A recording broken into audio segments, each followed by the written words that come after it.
بسم الله الرحمن الرحیم. خوش آمدید به درس فوتوشاپ CS. در این درس ما طریق برشکاری یا کت کردن عکس و سایزهای مختلف آموزش میدیم.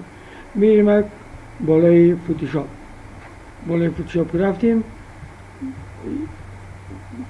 بالای صفحه فوتوشاپ دبل کلیک کردم و از یک قسمت خواسته باشیم یک عکس انتخاب میکنیم. به طور مثال یک عکس انتخاب میکنیم. عکس برای صفحه فوتوشاپ باز میشه.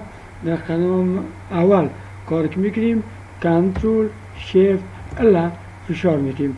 ببینید تصویر روشن‌تر میشه.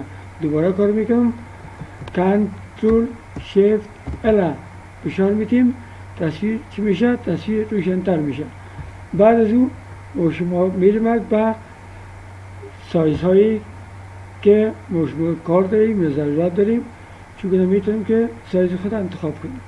مثال یک عکس کار داریم به سایز 3x4 یا سایز تذکیره. اگر از کیبورد حرف C را فشار بدیم یا در این قسمت کرپ انتخاب کنیم هم درست است. اینجا خالی کام و نمایش داده میشه. میایم تا یک عکس 3x4 میسازیم. در قدم اول نوشته میکنیم 3 سانتی متر، تبا فشار میدیم. قسمت دوم 4 سانتی متر، بعد تبا فشار میدیم. این قسمت هر چند سانتی متر انتخابه، باز هم دوباره انتخاب میکنیم و این را 300 انتخاب میکنیم. بعد از او علمی کرپا یا برش بالای تصویر کش میکنیم به این شکل. اندازه دلخواه بعدا کلید انتر فشار میدیم. این از یک عکس 3x4.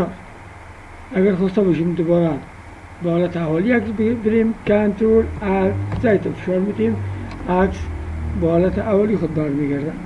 اگر خواسته باشیم یک عکس به عکس سایز دیگه بسازیم، مثالش 4x5، این قسمت را سلکت میکنیم 4 و این قسمت را سلکت میکنیم 5.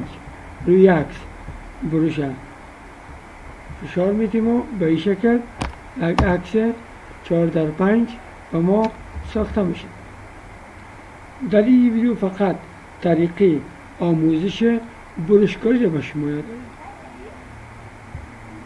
دادم. ویدیوی بخش ایدیت و چاپ در ویدیوی بعدی. کامیاب و موفق باشید. الله نگهدار.